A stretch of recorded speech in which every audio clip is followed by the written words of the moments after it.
tomorrow, a federal judge in Virginia will be able to weigh in to decide if a controversial Confederate statue there at Arlington National Cemetery, it's already slated to be removed, but they're going to be able to decide if it can be taken down. Our Max Marcilla joining us live once again from Arlington National Cemetery.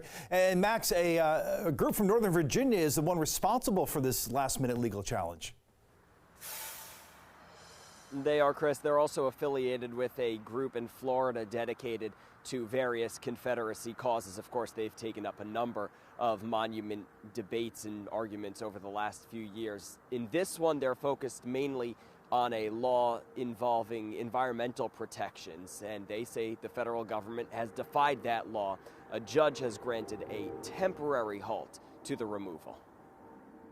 For more than a century, this statue has stood on top of a 32-foot bronze pedestal. It could soon be coming down. It's the cruelest monument in the country, with an overweight enslaved woman on there with a tear in her eye, taking baby, the white baby, from her enslaver to show the support that the enslaved held for the war. And that's just objectively false. Retired Brigadier General Ty Sigely was vice chair of the Naming Commission formed by Congress to review Confederate assets on military bases. That commission says this statue has to be removed by the end of 2023, but there's been pushback. The history of the memorial, where it stands, what it represents, cannot be adequately replicated at any other location. Hundreds expressed their support for the statue at a virtual meeting over the summer. And Virginia Governor Glenn Youngkin sent a letter to the Secretary of Defense saying, without the signage erected by Arlington Cemetery, I am confident that many visitors would not know that the sculpture is reflective of that terrible war